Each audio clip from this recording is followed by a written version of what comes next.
Hello दोस्तों, कैसे हैं आप सब। आशा करते हैं कि सब ठीक होंगे, स्वस्थ होंगे और अपनी पढ़ाई को निरंतर कर रहे होंगे। मैं जो एनसीईआरटी का सीरीज लेके चल रहा था उसमें पिछले कुछ दिनों से वीडियो नहीं आ रही थी, थोड़ी सी पर्सनल प्रॉब्लम के कारण। लेकिन आज से फिर जो ये साप्ताहिक वीडियो जो है, सप्ताह में एक दिन जो आपको वीडियो मिलता है, ये कंटिन्यू आपको मिलेगा। और ये कंप्लीट जो सिलेबस है 12th एनसीईआरटी पॉलिटी का, वो कंप्लीट मैं पढ़ाऊँगा। तो आइए एक एक करके पिछले अध्याय, जो हम एक अध्याय को कंप्लीट कर चुके हैं, जो है राष्ट्र निर्माण की चुनौतियां, और दूसरे अध्याय की ओर हम लोग बढ़ रहे थे, जो है एक दल के प्रभुत्व का दौर। तो आइए और पढ़ते हैं इसको। चलिए, ये है स्वतंत्र भारत की राजनीति का बुक, जो हमने कंप्लीट कराने का निर्णय लिया है। और पहला चैप्टर जो है वो है राष्ट्र निर्माण की चुनौतियां, जो है ये पहला चैप्टर था। और ये पहला चैप्टर को मैंने कंप्लीट पढ़ा दिया इस यूट्यूब पे 2 लेक्चरों में। इन वीडियो को आप देख सकते हैं, प्लेलिस्ट में आपको मिल जाएगा। और सेकंड चैप्टर जो है आज एक दल के प्रभुत्व का दौर, ये आज हम लोग पढ़ेंगे। तो थोड़ा से पिछले अध्याय की कहानी को दोहराते हैं। पिछले अध्याय में जैसा कि आपको पता है कि हमारा जो देश है 1947 में जो आज़ाद हुआ, किन परिस्थितियों में हुआ था आज़ाद। साथ ही साथ इनके बीच आज़ादी के बाद कितनी चुनौतियाँ का सामना करना पड़ा। उन चुनौतियों का सामना करने के बाद जो है हमारा देश अब अगली चुनौतियों की ओर बढ़ा, जो था स्वतंत्र भारत में चुनाव कराना। और दूसरी बात जो था, एक दल के प्रभुत्व में इस चैप्टर में हम लोगों को क्या क्या पढ़ना है, उसके बारे में थोड़ा सा हम बता देते हैं। एक दल के प्रभुत्व के बारे में हमको पढ़ना है। पहला तो ये पढ़ना है कि थोड़ा सा देखिए क्या क्या पढ़ना है इस चैप्टर में। इस चैप्टर में पढ़ना है क्या, पहला कि पढ़ना है कि स्वतंत्र भारत में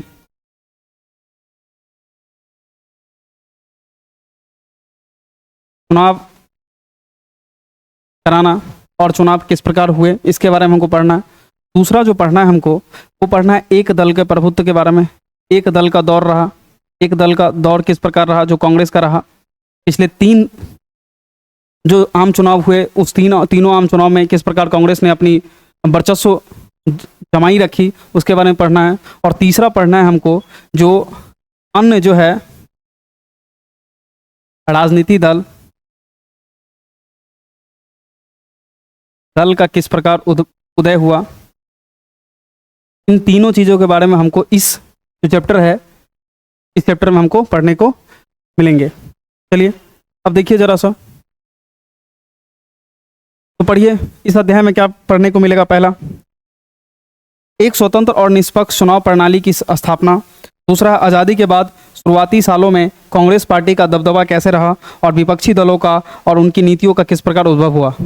कुल मिला के कहने का मतलब, इन्हीं तीनों टॉपिक पे हमारी पूरी क्लास होगी आज की। और इन क्लासों को आप इस तीनों टॉपिक के माध्यम से हम पूरे क्लास को आज कंप्लीट करेंगे और इस चैप्टर को। चलिए तो पढ़िए क्या लिखा हुआ है। लोकतंत्र स्थापित करने की क्या क्या चुनौती। पहले चैप्टर में हमको बता दिए थे, जो पहले चैप्टर में जो राष्ट्र निर्माण की चुनौतियां थी, इनमें क्या क्या चुनौती थी। पहले तो देश का एकीकरण कैसे किया जाए, ठीक है, फिर एकता को किस प्रकार स्थापित किया जाए, और फिर भाषाई आधार पर पुनर्गठन कैसे किया जाए। तो इन सारी चीज़ों का तो समस्या हम लोगों ने ढूंढ लिया, समस्या का हल ढूंढ लिया। लेकिन अब अगली समस्या मुंह बाए खड़ी थी, जो क्या था, लोकतंत्र स्थापित करने की चुनौतियां जो थी, ये अगली चुनौतियों के रूप में उभरी। तो पढ़िए इसको। कहता है, आपको अंदाजा लग चुका होगा कि स्वतंत्र भारत का जन्म किन परिस्थितियों में हुआ था। अपने देश के सामने शुरुआती से ही राष्ट्र निर्माण की चुनौतियां थी और गंभीर चुनौतियां थी। ऐसे में इन चुनौतियों के चपेट में आकर कई अन्य देश के नेताओं ने फैसला लिया था कि उनके देशों में अभी लोकतंत्र नहीं अपनाया जा सकता। और इन नेताओं ने कहा था कि राष्ट्रीय एकता हमारी पहली प्राथमिकता है और लोकतंत्र अपने मतभेद और संघर्ष को बढ़ावा मिलेगा। उपनिवेशवाद के चंगुल से आज़ाद हुए कई देशों ने इस कारण से अलोकतांत्रिक शासन व्यवस्था को कायम हुआ। कहने का मतलब ये था कि जिस परिस्थिति में अपना देश आज़ाद हुआ था, उस परिस्थिति में तुरंत ही लोकतंत्र बहाल करना कोई आम बात थी नहीं। और कई, जो भारत के साथ साथ कई और देश जो आज़ाद हुए, उन सभी देशों का मानना भी यही था कि एकदम लोकतंत्र बहाल करना हो सकता है कि राष्ट्र निर्माण के खतरे को भी, एकता को खतरा में भी ला सकता है। तो यही बात था। और इन अलोकतांत्रिक व्यवस्था पर कई रूप से, कहीं थोड़ा थोड़ा बहुत लोकतंत्र रहा, कहीं प्रभावी रूप से नियंत्रण नेताओं का हाथ में था।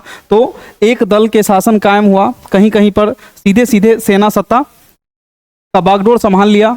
अलोकतांत्रिक शासन व्यवस्था में शुरुआती इन वायदे से हुई थी जिनकी जल्दी ही लोकतंत्र कायम कर दिया जाएगा। बहरहाल क्या हुआ, एक बार कहीं अलोकतांत्रिक का शासन अपने पांव जमा लिए फिर बदल पाना मुश्किल होगा। कहने का मतलब सीधा सीधा यही था कि शुरुआती दौर में अगर अलोकतांत्रिक व्यवस्था भारत अपना लेता और ये अलोकतांत्रिक व्यवस्था भारत में कहीं अपने पांव जमा लेता तो क्या फिर से लोकतंत्र बहाल कर पाना इतना आसान होता? नहीं होता, बहुत ज़्यादा मुश्किल होता। इसलिए भारत शुरुआती दिनों में ही चाह रहा था कि भाई अपने लोकतंत्र को हम लोग यहाँ पे क्या कर लें, बहाल कर लें। तो देखिए इन लोकतंत्र को बहाल करने में भारत में किन किन परिस्थितियों का सामना किया, तो इनकी जानकारी हम लोग आगे देखते हैं। देखिए आज़ादी के बाद भारतीय जो है नेता ने भी क्या किया, भारतीय नेता ने भी लोकतंत्र और राजनीति के महत्वपूर्ण भूमिका के प्रति सचेत रहे। ठीक है, राजनीति जो है एक समस्या के रूप में भारतीय नेताओं ने नहीं देखा बल्कि उसके समाधान के रूप में उसको तरीके ढूंढने में लगा हुआ था। दूसरी बात क्या है कि हमारा संविधान जो है 26 नवंबर 1949 को क्या हुआ, अपनाया गया। 26 जनवरी 1950 को इस पे 24 जनवरी 1950 को क्या हुआ, इस पे हस्ताक्षर हुआ। तो आपसे प्रश्न ये है कि आप बता सकते हैं कि जब हमारा संविधान बन के तैयार हुआ और 24 जनवरी 1950 को जब इस पे हस्ताक्षर हुए तो कितने लोगों ने हस्ताक्षर किए, जरा आप कमेंट करके बताइए इसका आंसर।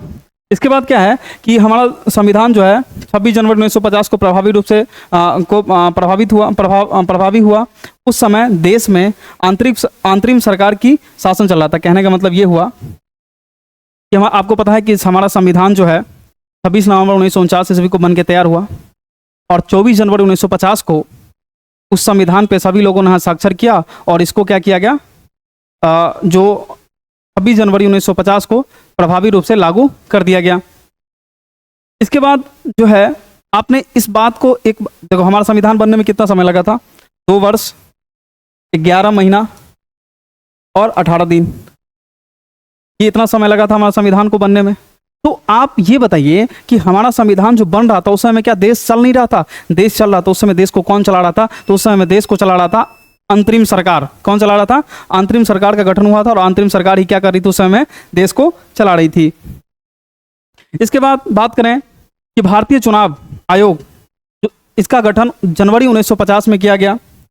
जनवरी 1950 में चुनाव आयोग का गठन किया गया और पहले चुनाव आयोग के अध्यक्ष जो बने थे वो सुकुमार सेन बने थे। कौन बने थे? सुकुमार सेन बने थे। इसके बाद जो है देश के पहले आम चुनाव जो है 1950 में ही होने की उम्मीद लगाई जा रही थी। कहने का मतलब जैसे ही चुनाव आयोग का गठन हुआ, पहले तो हमको कुछ पता ही नहीं था कि हमने सोचा कि चुनाव आयोग का गठन कर दिया, अब क्या हुआ, देश में चुनाव हो जाएगा। लेकिन ऐसा बोल देना ऐसा मुमकिन था नहीं। तो अंदाजा लगाया जा रहा था, अनुमान जताया जा रहा था कि जैसे ही चुनाव आयोग का गठन हुआ कुछ ही दिनों में क्या होगा, 2-4-5 महीने में क्या होगा, चुनाव करा लिया जाएगा। लेकिन ऐसा नहीं होता है। देखिए आगे कहता है कि चुनाव आयोग ने पाया कि देखो सबसे पहले ये बात था कि चुनाव आयोग का गठन तो हो गया, लेकिन चुनाव आयोग जैसे ही गठन हुआ वैसे ही चुनाव आयोग ने पाया इतने बड़े विशाल देश में जहाँ पे साक्षरता दर इतनी कम है, लगभग उतनी लिटरेसी दर उस समय में था लगभग 15%। कितने प्रतिशत? 15%।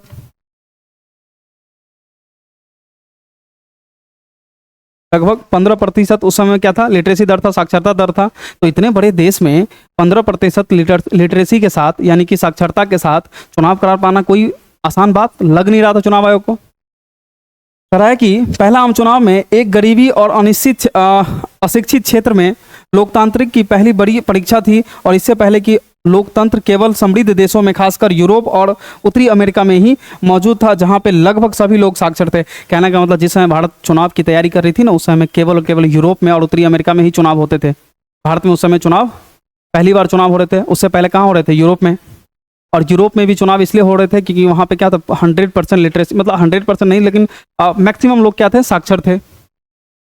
और दूसरी बात ये थी, हाँ एक बात और आप जान लीजिए कि यूरोप में उस समय जिस समय भारत चुनाव कराने की सोच रहा था और सार्वभौमिक मताधिकार का प्रयोग करने का सोच रहा था भारत, उस समय कहीं भी मतलब यूरोप में भी महिलाओं को मताधिकार का अधिकार नहीं था। ठीक है। इसके बाद देखिए मतदाता सूची यानी कि जो मताधिकार प्राप्त व्यक्ति की सूची बनना भी आवश्यक था। इन दोनों के कामों में बहुत सारा समय लगा। मतदाता सूचियों का जब पहला प्रारूप प्रकाशित हुआ, अब देखो क्या हुआ कि चुनाव कराने के लिए ऐसा तो पहले मतदाता सूची चाहिए, इन लोगों का नाम है, इन लोग क्या है जो अपने पहले क्या होता था कि अगर वोटिंग करने का उम्र जो था 21 साल था, कितना था 21 साल, तो जो 21 साल का व्यक्ति है वही क्या करेंगे, मतदान करेंगे। अभी कितना हो गया, अभी कितना हो गया 18 वर्ष। तो आप बताइए कमेंट बॉक्स में कि जो 21 से 18 वर्ष जो हुआ है, मतदाताओं का उम्र जो है वो किस संविधान संशोधन के तहत किया गया है। ठीक है, इसके बाद तो पहले 21 वर्ष हुआ करता था, तो जब 21 वर्ष जो चुनाव के लिए व्यक्तियों का उम्र होता था तो उसमें मतदाता सूची तैयार करना था कि इतना वर्ष के बाद जो ये लोग हैं, आप क्या करेंगे, इसको क्या कर सकता है, ये मतदान कर सकते हैं। तो ये सूची तैयार करनी थी सबसे पहले। तो जब सूची तैयार हुआ तो आप यकीन नहीं करेंगे 40 लाख लोगों का नाम ही नहीं था। अब 40 लाख उन लोगों का नाम नहीं था जो महिला थे, और महिला में भी क्या उसके जगह क्या नाम लिख के आया था, तो अल्लाह की बेटी और फलना की बीवी।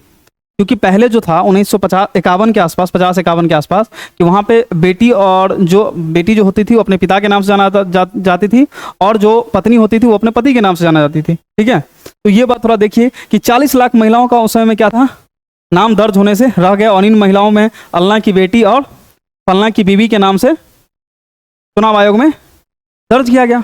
अब जब चुनाव आयोग के पास ये बात पहुंची, ये चुनाव वोटर लिस्ट पहुंचा, तो चुनाव आयोग ने इसको मानने से इनकार कर दिया, और उन्होंने बोला कि इनको हो सकता है तो आप क्या कीजिए, फिर से इसको रिवाइज कीजिए, या फिर इसको क्या कीजिए, रद्द कर दीजिए।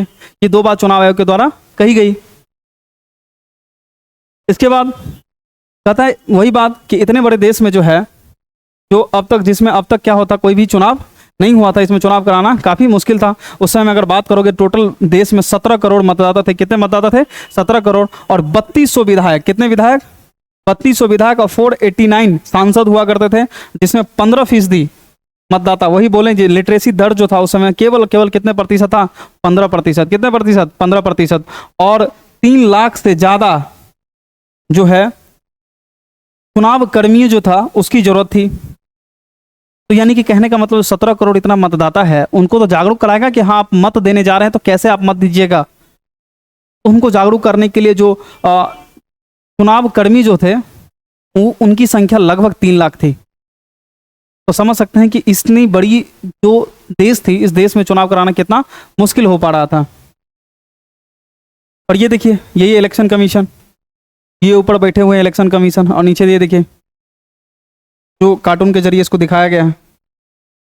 इसके बाद देश की विशाल आकार की मतदाताओं से भारी भरकम जो है संख्या का लिहाजा पहला आम चुनाव अनूठा नहीं था, बल्कि मतदाताओं की एक बड़ी तादाद गरीबी और अनपढ़ लोगों की थी। और ऐसे में माहौल में यह चुनावी लोकतंत्र के लिए परीक्षा काफ़ी कठिन घड़ी था। इस वक्त लोकतांत्रिक सिर्फ धनी देशों में कायम था। उस समय यूरोप में बहुत सारे देशों में महिलाओं का मताधिकार नहीं मिला था। ऐसे में हिंदुस्तान में सार्वभौमिक मताधिकार पर अमल हुआ, और यह कोई अपने आप में बड़ा जोखिम का बड़ा काम था। वही बात जो मैंने पहले ही कही है, ये बात कि जिस समय भारत में चुनाव हो रहा था उस समय में चुनाव कराना कहीं भी कोई भी स्तर से लोग ने ये नहीं बोला कि भारत में चुनाव हो जाएगा। सभी ने क्या किया, इस पे अपना अपना मत रखा कि ऐसा करा पाना। अभी दिखाएंगे आपको कौन क्या क्या बोला है उस चुनाव के पहले, और उन सभी के मुंह पे कैसा तमाचा पड़ा, उन सभी के बारे में बात करेंगे। लेकिन पहले ये था कि सही में इतनी बड़ी देश में और चुनाव करा पाना कोई आसान काम था नहीं। साथ ही साथ आपको पहले ही बताएं कि अगर उस समय चुनाव होते थे तो पहले यूरोप में होते थे। यूरोप में कैसे चुनाव होते थे, क्योंकि वहाँ पे लिटरेसी दर काफ़ी अच्छे थे और लोगों की समझ भी थी और लोग पढ़ा लिखा भी थे। यहाँ पे क्या था, अनपढ़ लोगों था, गरीबी थी, लोग खाने के लिए पैसा नहीं था, कौन जाएगा मतदान करने के लिए। ठीक है, तो ये सभी चीज़ों से क्या था, काफ़ी जोखिम से इस देश को भरा हुआ था। इसमें चुनाव आयोग के सामने बहुत ज़्यादा क्या थी, कठिनाई आ रही थी, लेकिन फिर भी चुनाव आयोग ने क्या किया, हिम्मत नहीं हारा और अपने काम में लगा रहा।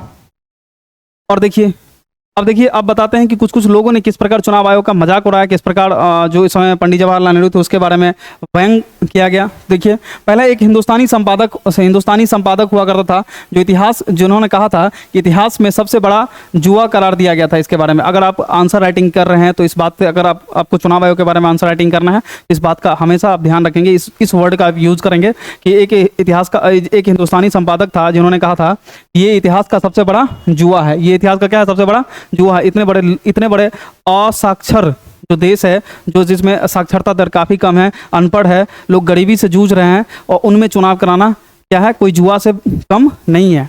इसके बाद एक ऑर्गेनाइजर है जिसने अपनी पत्रिका में लिखा है कि जवाहरलाल नेहरू अपने जीवित रहते यह देख लेंगे और पछताएंगे कि भारत में सार्वभौमिक मताधिकार असफल रहा।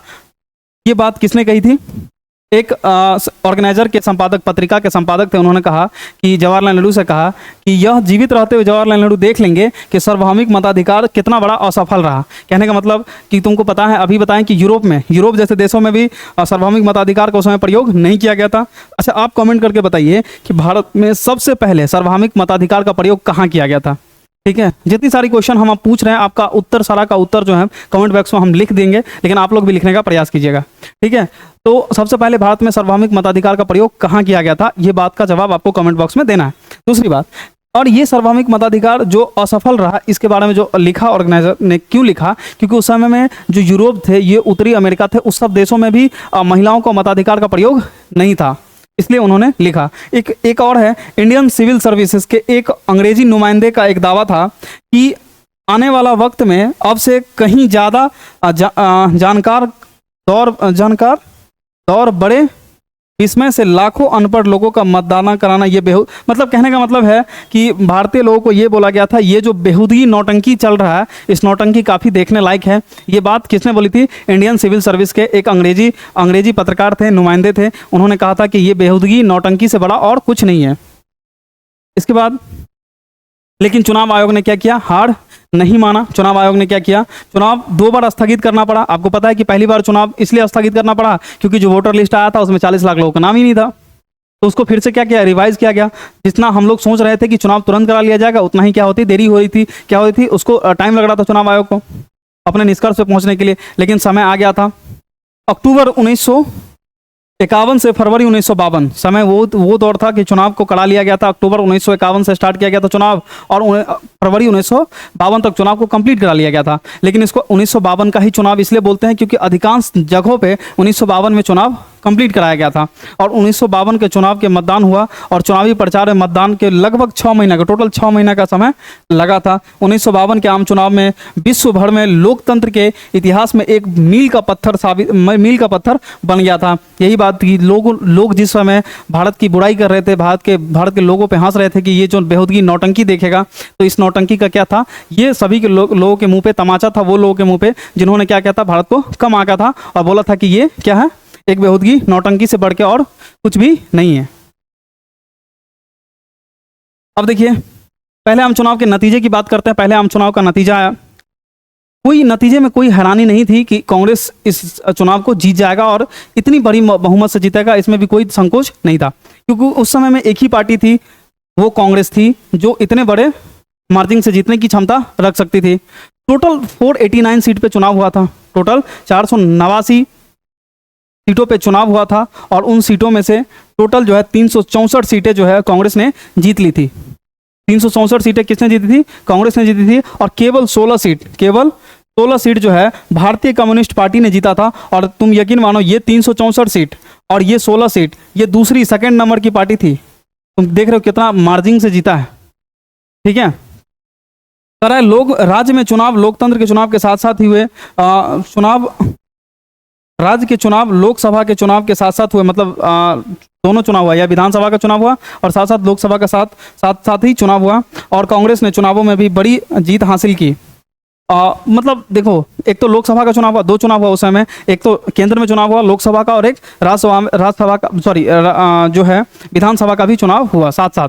और उसमें भी क्या हुआ? कांग्रेस ने लीड पाया और पूरे मतलब कहने का मतलब 3 जगह छोड़ के, त्रावणकोर जो समय कोची के नाम से, कोची, त्रावणकोर और मद्रास, 3 जगह छोड़ के कांग्रेस ने क्या किया? पूर्ण बहुमत से क्या की? पूरी सरकार बनाई। ठीक है, इसको आप इस मैप के जरिए देख सकते हैं। देखिए, इस वाले जगह को छोड़ के बाकी पूरे जगह में कौन है? कांग्रेस। क्या है? पूरे जगह में क्या है? कांग्रेस है। इस वाले जगह को सिर्फ छोड़ के, यहाँ ये वाला इलाका को छोड़ दिया जाए तो बाकी पूरे इलाका में कौन है? कांग्रेस छाया रहा। अभी जम्मू कश्मीर को इसलिए अलग देख रहे हैं कि यहाँ पे आर्टिकल 370 है, अभी हट गया, वो अलग बात है। पहले आर्टिकल 370 ही था और वहाँ का संविधान अपना अलग था। ठीक है, आगे देखते हैं। अच्छा, ये मेरा यूट्यूब चैनल है पाथ फ्रीज। निरंतर वीडियो के लिए आप क्या कर सकते हैं? इसको सब्सक्राइब करके रख सकते हैं। ठीक है, आगे देखिए, इसके बाद है 1957। अब पहले आम चुनाव का तो रिजल्ट आ गया।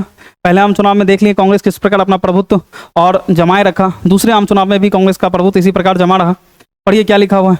1957 से 1962 में हुए दूसरे चुनाव के नतीजे, तीसरे आम चुनाव के कांग्रेस के 3/4 से सीट से 3/4 सीटें जीतकर लोकसभा में अपनी स्थिति बनाए रखी। मतलब कहने का मतलब जो दूसरे और तीसरे आम चुनाव हुआ उसमें भी क्या कांग्रेस ने क्या किया, 3/4 सीट जीता और 3/4 सीट जीत के क्या करा, अपनी उपस्थिति को बनाए रखा।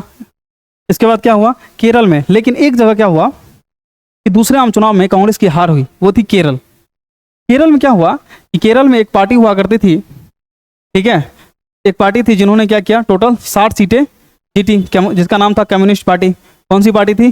Communist party. केरल में एक पार्टी हुआ करती जिसका नाम था कम्युनिस्ट पार्टी। उन्होंने क्या 126 सीट में से केरल में से 60 सीटें कम्युनिस्ट पार्टी जीती और वहाँ पे विधानसभा में क्या हुआ, वहाँ पे विधानसभा में क्या हुआ, अपनी सरकार को बनाया। और जो अपनी सरकार को बनाया उस समय वहाँ के सीएम बने थे नमूंदरी पाद करके थे एक जो वहाँ पे सीएम बने थे, ठीक है। लेकिन क्या हुआ, राज्य में सत्ता खोने पर कांग्रेस पार्टी क्या हुआ, निर्वाचित सरकार के खिलाफ मुक्ति संघर्ष शुरू कर दिया और 1959 में केंद्र सरकार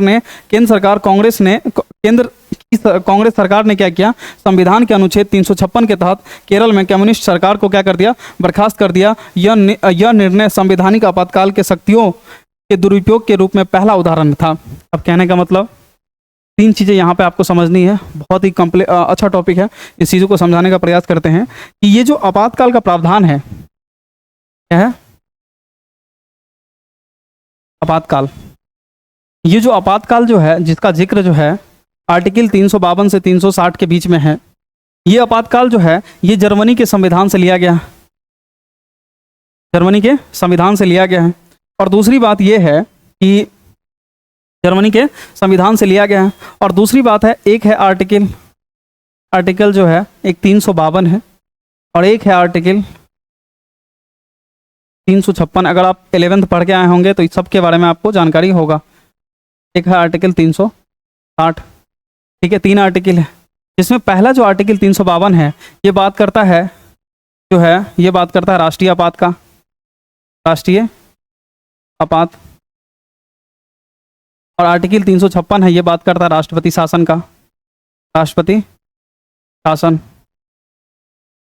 और आर्टिकल 360 है ये बात करता है जो है वित्तीय आपात, वित्तीय आपात के बारे में बात करता है। ये तीनों आर्टिकल के बारे में अगर आप 11th पढ़ के आए हैं यहाँ पे तो आप इन तीनों आर्टिकल के बारे में जानते होंगे। तो जो केरल में जो चुनाव हुआ था और जो कम्युनिस्ट पार्टी की सरकार थी, उस कम्युनिस्ट पार्टी की सरकार, केंद्र में कांग्रेस की सरकार थी और राज्य में कम्युनिस्ट पार्टी की सरकार थी। अब केंद्र में जो कांग्रेस सरकार थी उन्होंने क्या किया, आर्टिकल 356 का प्रयोग किया गया और वहाँ पे क्या लगा दिया, राष्ट्रपति शासन। कहाँ लगा दिया, राष्ट्रपति शासन, ठीक है। और आर्टिकल 356 का प्रयोग करके वहाँ पे राष्ट्रपति शासन लगाया गया और वहाँ पे क्या किया गया, जो सरकार थी कम्युनिस्ट सरकार, उसको क्या कर दिया गया, हटा दिया गया। और तुमको आपको पता होना चाहिए कि 360 वित्तीय आपात अभी तक कोई एक भी बार नहीं लगा है, कभी नहीं लगा है। कहाँ में कभी नहीं लगा है। और ये दोनों कई बार लग चुका है, राष्ट्रीय आपात भी लग चुका है और राष्ट्रपति शासन भी कई बार लग चुका है।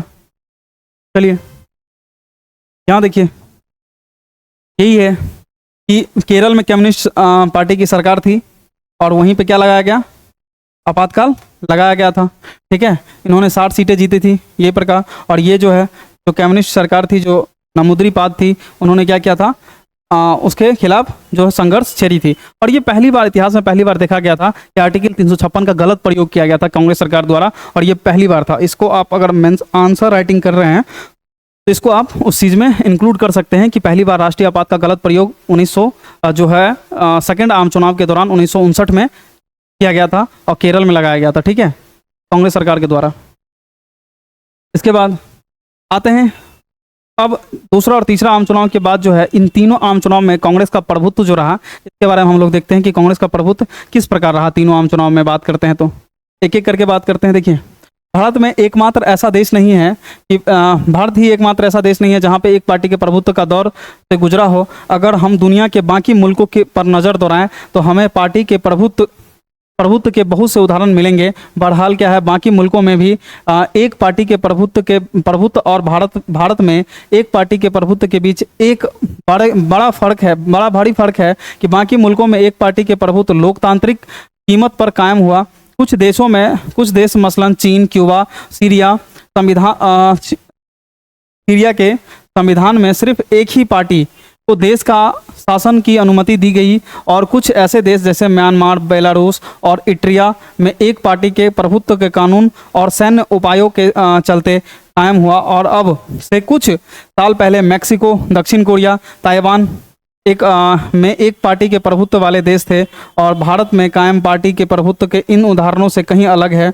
यहाँ पे पार्टी का प्रभुत्व लोकतांत्रिक स्थिति से कायम हुआ, और अनेक पार्टियों से मुक्त और निष्पक्ष चुनाव का माहौल एक दूसरे की होड़ में। तब भी कांग्रेस ने कांग्रेस पार्टी एक के बाद एक चुनाव जीतती गई। कहने का मतलब ये है, इन पूरे पैराग्राफ से आपको ये समझना है कि जिस समय भारत में कांग्रेस पार्टी के एक पार्टी के प्रभुत्व का दौर चल रहा था, उस समय में ऐसा नहीं है कि केवल भारत में ही था, ऐसा बहुत सारे जगहों में था।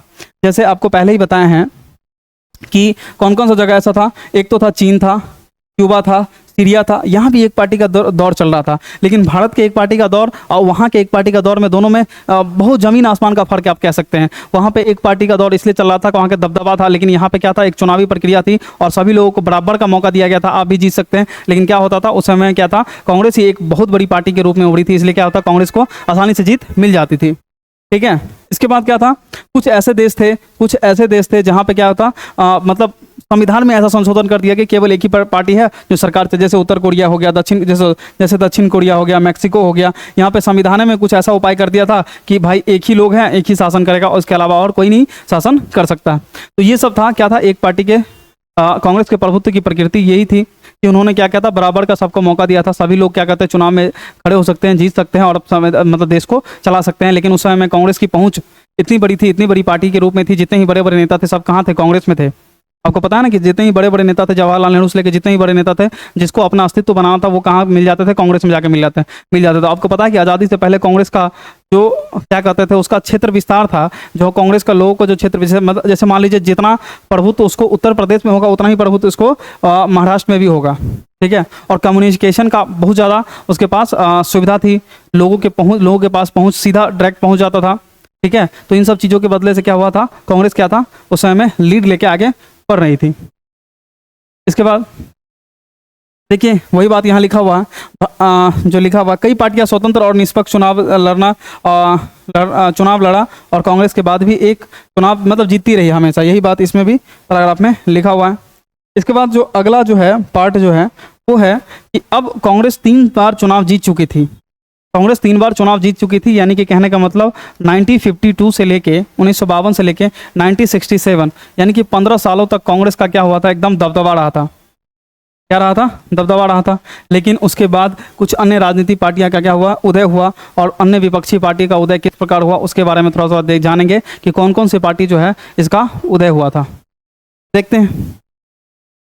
तो विपक्षी दलों का उदय, कहता है लगभग सभी गैर कांग्रेसी दलों की जड़ें 1950 के दशक से किसी न किसी विपक्षी दल में पाई जा सकती है। इन दलों की कांग्रेस पार्टी की नीतियों और कार्यप्रणालियों का निरंतर और अक्सर सैद्धांतिक आलोचना की है। इससे सत्तारूढ़ दल पर नियंत्रण बना रहा और कांग्रेस के भीतर शक्ति संतुलन में अक्सर क्या हुआ, बदलाव आया। शुरुआती वर्षों में क्या हुआ, कांग्रेस और विपक्षी नेताओं के बीच परस्पर सम्मान का जो है भाव था। इस प्रकार भारत में लोकतांत्रिक राजनीति का यह पहला और चरण अत्यंत अनूठा था। जैसे जैसे कांग्रेस की भी हितों और राजनीतिक सत्ता सभी आकांक्षियों और समायोजित करने की क्षमता लगातार कम होती गई, उसी अन्य जो है राजनीतिक दलों की महत्व बढ़ता गया। इस प्रकार कांग्रेस का जो है प्रभुत्व देश में राजनीति का केवल एक चरण था। कहने का मतलब ये था कि जब आपको पता है कि जब हमारा देश आज़ाद हुआ था 1947 में, तब उस समय आप सोचिए कि जवाहरलाल नेहरू का कैसा मतलब ओहदा होगा, उसमें लोग कितनी इज्जत कर रहे होंगे उसको, जो इन्होंने क्या की, हमारे देश को इस जो है ब्रिटिश से आज़ादी दिलाई। तो उस समय में क्या था कि 1952 के आम चुनाव में क्या हो रहा था कि लोग जो पहले जैसे अभिनेता सब देखते हैं एक दूसरे को गाली देता है हमेशा, चाहे आप किसी पार्टी से कोई भी अच्छा काम करो सबको गलत साबित करेगा, कोई भी गलत काम करो सबको अच्छा साबित करेगा जो पार्टी में है। तो ये अभी चल रहा है नेता का, लेकिन उस समय में क्या था, एक अनूठा चरण चल रहा था कि नेता अगर विपक्ष में भी है फिर भी उसको इतना ही सम्मान से देखा जाएगा कि आप जो सत्ता पक्ष में है, तो बड़ा सम्मान और आदर भाव रखते थे जो सत्ता पक्ष थे। इसके कारण भी क्या हुआ, कुछ पहले 3 चुनाव में क्या हुआ, कांग्रेस का दबदबा कायम रहा, क्योंकि वहाँ के लोग जो है उसको काफ़ी रिस्पेक्ट से भाव से देखते थे। ठीक है, तो ये भी काम रहा। इसके बाद जो है अगली बात है, तो देखिए एक पार्टी, अब यहाँ जाते हैं विपक्षी दल। अब जो है विपक्षी दलों के बाद क्या है, एक पार्टी सामने आई थी है जिसका नाम है सोशलिस्ट पार्टी। क्या नाम है, सोशलिस्ट पार्टी। तो सोशलिस्ट पार्टी का ये है, ये सोशलिस्ट पार्टी का जो है जो गठन किया था जिसका नाम था आचार्य नरेंद्र देव। ये स्वतंत्र जो है स्वतंत्रता सेनानी थे और कांग्रेस के सोशलिस्ट पार्टी में संस्थापक थे। आज़ादी के आंदोलन में के दौरान क्या हुआ, कई बार जेल में गए और किसान आंदोलन में सक्रिय रहे। बौद्ध धर्म के विद्वान, आज़ादी के बाद पहले सोशलिस्ट पार्टी का और बाद में प्रजा सोशलिस्ट पार्टी का क्या हुआ, नेतृत्व किया था कौन, आचार्य नरेंद्र देव। तो सोशलिस्ट कब को तुम लोग से क्वेश्चन पूछा जा सकता है, 12th में बोर्ड में पूछा जा सकता है, सोशलिस्ट पार्टी के गठन किसने किया था, तो आचार्य नरेंद्र देव ने। इन्होंने क्या क्या किया था, पहले बार तो ये था कि ये स्वतंत्रता सेनानी था, दूसरी बार ये था कि ये किसान आंदोलन में भाग लिए थे। ठीक है, तो देखिए सोशलिस्ट पार्टी के बारे में और क्या क्या लिखा हुआ है कि कांग्रेस सोशलिस्ट पार्टी, जिसको बोलते हैं SP, ठीक है, इसको कांग्रेस सोशलिस्ट पार्टी का गठन 1934 में कांग्रेस के भीतर युवा नेताओं के एक समूह के द्वारा किया गया था, जो कि अधिक क्रांतिकारी और समानतावादी थे। कहने का मतलब था कि कांग्रेस में ही ये पार्टी, कांग्रेस से ही ये पार्टी अलग हुआ है। मतलब कांग्रेस में जो कुछ युवा लोग थे, उस युवा लोग का मानना था, जो क्रांतिकारी लोग थे वो समानतावादी कांग्रेस चाहते थे। क्या चाहते थे, समानतावादी कांग्रेस चाहते थे। 1948 में कांग्रेस ने अपने सदस्यों की दोहरी पार्टी सदस्यता से रोकने के लिए संविधान में एक संशोधन किया और इसके परिणाम फलस्वरूप क्या हुआ, समाजवादियों को 1948 में अलग समाजवादी पार्टी बनाने के लिए मजबूर होना पड़ा। कहने का मतलब पहले ऐसा था कि जो कांग्रेस में नेता है, वो क्रांतिकारी नेता है, वो क्या कर लेते थे, समाजवादी पार्टी को भी ज्वाइन कर लेते थे। लेकिन कांग्रेस ऐसा चाहते थे कि नहीं, जो मेरे में है वो मेरे में रहेगा, कोई भी समाजवादी पार्टी में नहीं जाएगा, जो सोशलिस्ट पार्टी में नहीं जाएगा। ऐसा कुछ चाहते थे कौन, कांग्रेस चाहते थे। इसलिए संविधान में संशोधन किया कि आप जो अपनी सदस्यता केवल एक पार्टी से ले सकते हैं। ऐसा नहीं कि आप बीजेपी से भी हैं और आप RJD से भी है, तो ऐसा नहीं कर सकते हैं। तो ऐसा किया, लेकिन अब क्या हुआ, जो क्रांतिकारी लोग थे वो तो क्रांतिकारी ही ठहरे। तो अब उन्होंने क्या किया कि कांग्रेस की सदस्यता को त्याग करके कहाँ पहुंच गया, सोशलिस्ट पार्टी क्या क्या गया, उसमें सदस्यता लेने पे मजबूर हो गया। उन्होंने पूंजीपति और जमींदारों का पक्ष लेने तथा मजदूरों और किसानों की अपेक्षा करने के लिए कांग्रेस की आलोचना की। यानी कि कहने का मतलब उस समय के जो सोशलिस्ट पार्टी थे उन्होंने कहा कि आप, कांग्रेस पार्टी को बोला कि आप पूंजीपति लोगों का क्या कर रहे हैं, सपोर्ट कर रहे हैं, कांग्रेस का जमींदारों को क्या कर रहे हैं, सपोर्ट कर रहे हैं, लेकिन वहीं आप मजदूर और किसान को क्या कर रहे हैं, आप उसको क्या कर रहे हैं, निरादर कर रहे हैं और उसको सपोर्ट नहीं कर रहे हैं। सोशलिस्ट पार्टी कई विभाजनों के इसके बाद, लेकिन कुछ दिन तो सोशलिस्ट पार्टी चला, लेकिन बाद में जाकर सोशलिस्ट पार्टी का क्या हुआ, काफ़ी ज़्यादा विभाजन हो गया, जिसके परिणाम फलस्वरूप सोशलिस्ट पार्टी क्या होगी, टूट गई। और टूटने के बाद तो समझ में करते हैं कि छोटे छोटे पार्टी में विभक्त हो गया। इसके बाद अगली पार्टी जो है, पार्टी है कम्युनिस्ट पार्टी ऑफ इंडिया। क्या है, कम्युनिस्ट पार्टी ऑफ इंडिया। तो कम्युनिस्ट पार्टी ऑफ इंडिया, जिसको CPI कहते हैं, क्या कहते हैं, CPI कहते हैं। 1920 के दशक में प्रारंभ में ही रूस में बोल्शेविक क्रांति के प्रेरणा से लेकर भारत में विभिन्न हिस्सों में कम्युनिस्ट समूह का उभरे। मतलब कहने का मतलब ये कम्युनिस्ट पार्टी जो है ये रूस के बोल्शेविक क्रांति से क्या थे, काफी प्रेरित थे। ठीक है, 1951 में कम्युनिस्ट पार्टी में हिंसक क्रांति का रास्ता छोड़ दिया और आगामी आम चुनाव के में भाग लेने का निर्णय किया। पहले क्या था, ये हिंसक क्रांति करता था, लेकिन अब क्या किया गया, ये चुनाव में भाग लेने का निर्णय किया। इसके बाद कुछ इसमें क्या थे, कुछ सदस्य जैसे गोपालन था, IMS था, नमूद्रीपाद था, PC जोशी था, ये सब सुंदर राय था। ये लोग क्या CPI में क्या गठन किया। सोवियत संघ और चीन के बीच वैचारिक मतभेद के बाद 1964 में पार्टी ने एक बड़ा विभाजन हुआ और सोवियत समर्थन का एक गुट CPI का बना और दूसरा गुट PCI के रूप में गठन हुआ। इसके बाद देखिए ये जो है CPI जो है, इसके पार्टी जो गठन किया था वो AK गोपालन था। AK गोपालन जो है केरल के कम्युनिस्ट के नेता थे और राजनीतिक जीवन का अपना आरंभ किया कांग्रेस कार्यकर्ता के रूप में किया था और 1939 में कम्युनिस्ट पार्टी में शामिल हुए। 1964 में कम्युनिस्ट पार्टी के विभाजन के बाद क्या हुआ कि कम्युनिस्ट पार्टी ऑफ इंडिया जो मार्क्सवादी में शामिल हो गया और क्या हुआ, पार्टी की मजबूती के लिए सांसद के रूप में विशेष व्याख्याति जो प्राप्त हुआ। उसके कहने का मतलब ये है कि जो ये एसके जो गोपालन थे वो कम्युनिस्ट पार्टी के क्या थे, नेता थे, ठीक है। और परिणाम में इन्होंने क्या किया था, अपने जीवन के आरंभ में क्या किया था, कांग्रेस के कार्यकर्ता भी के रूप में भी काम किया था। मतलब कहने का मतलब जो कांग्रेस पार्टी से अलग होकर जितने भी पार्टी बने हैं सब के सब कांग्रेस से ही निकले हुए, सीधा सीधा ऐसा समझे, ठीक है। लेकिन बाद में इनका भी क्या होकर क्या हुआ, विघटन हो गया, क्योंकि इन्होंने क्या किया कि पार्टी में टूट पड़ गई, एकजुट होकर नहीं रह सके। इसके बाद अगला पार्टी है भारतीय जनसंघ पार्टी। क्या है, भारतीय जनसंघ पार्टी, ठीक है। भारतीय जनसंघ की स्थापना 1951 में हुई थी और श्यामा प्रसाद मुखर्जी इसके क्या थे, संस्थापक अध्यक्ष थे। और इसने देश में एक संस्कृति एक राष्ट्र के विचार पर जोर दिया था और माना था कि भारतीय संस्कृति और परंपराओं के आधार पर देश का आधुनिकीकरण प्रगतिशील और मजबूत बन सकता है। भारतीय जनता पार्टी की जड़ें जनसंघ से जुड़ी है। अभी जो बीजेपी तुम देख रहे हो, अभी का जो बीजेपी है ये भी इसकी बीजेपी का जड़ जो है ना भारतीय जनसंघ है। और भारतीय जनसंघ इसलिए बोल रहे हैं क्योंकि इनका मानना था कि भारतीय संस्कृति और भाषा के आधार पर, मतलब जैसे अब हिंदू अगर हिंदू लोग हैं तो यहाँ पे हिंदी भाषा को बोलने के पर काफ़ी इसके पार्टी के तरफ क्या किया गया था, काफ़ी जोर दिया गया था इस बात पे। तो इसलिए कह सकते हैं कि बीजेपी जो है, बीजेपी की जड़ें जो है भारतीय जनसंघ पार्टी ही है, ठीक है। इसके बाद ये है भारतीय जनसंघ पार्टी के संस्थापक दीनदयाल उपाध्याय। दीनदयाल उपाध्याय जो है ये भारतीय जनसंघ के पूर्णकालीन कार्यकर्ता के रूप में हैं और भारतीय जनसंघ के स्थापना सदस्य के रूप में भी काम किए हैं। भारतीय जनसंघ के पहले महासचिव, फिर अध्यक्ष, समग्र मानवाधिकार सिद्धांत के प्रणेता भी रहे हैं। कौन? दीनदयाल उपाध्याय। इसके बारे में इसी के नाम पे जो है अभी जो है मुगल सराय का नाम बदल दिया गया है, मुगल सराय स्टेशन का नाम बदला गया है और इन्हीं के नाम पे क्या रखा गया, पंडित दीनदयाल उपाध्याय स्टेशन, ठीक है।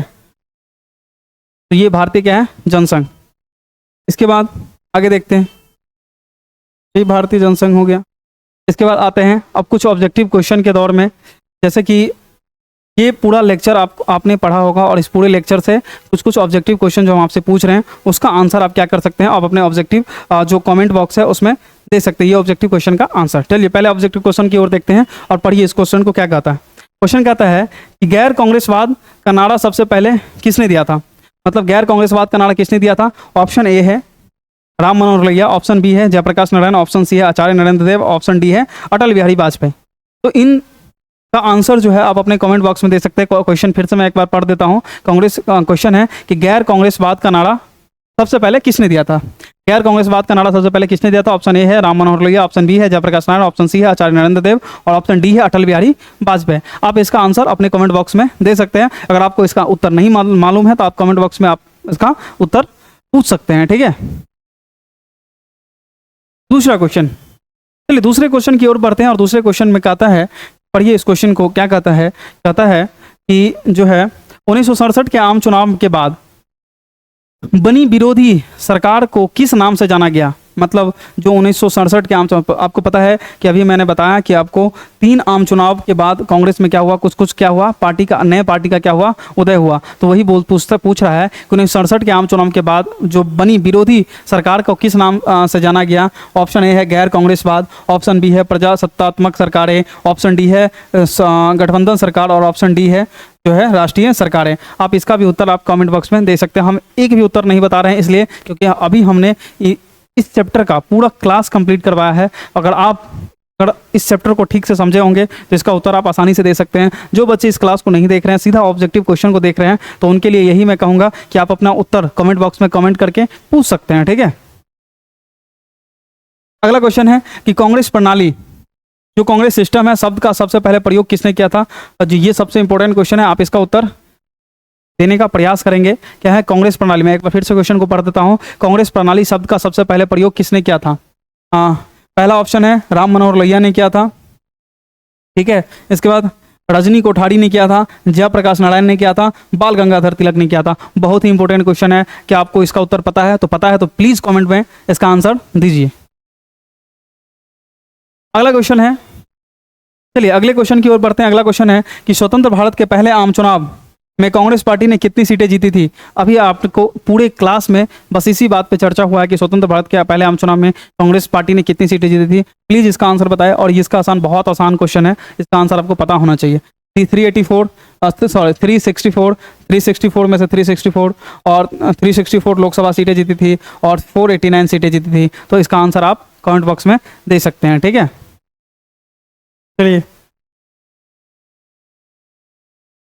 चलिए ये पूरा चैप्टर जो है कंप्लीट हो गया। इस चैप्टर में हम लोगों ने क्या क्या पढ़ा, थोड़ा सा एक बार में समरी के रूप में आपको बता दें कि इस चैप्टर में हम लोग 3 बातों पे बिल्कुल ध्यान दिए हैं बढ़िया से। इन चैप्टर में हम लोग एक दल के प्रभुत्व के चैप्टर में हम लोगों ने क्या क्या पढ़ा है। तो पहला बात ये पढ़ा है कि उस समय में पहले आम चुनाव कराने में क्या क्या मुसीबतों का सामना करना पड़ा, चुनाव आयोग का गठन किस प्रकार हुआ, और जब पहले आम चुनाव का गठन पहले आम चुनाव का गठन हो गया तब क्या हुआ, तो पहला, दूसरा, तीसरा आम चुनाव में किस प्रकार कांग्रेस ने अपने प्रभुत्व को जमाए रखा, और इसके बाद तीसरे आम चुनाव के बाद जो कांग्रेस विपक्षी पार्टियों का उदय हुआ उसके बारे में हम लोगों ने क्या क्या इस चैप्टर में कंप्लीट रूप से पढ़ा है।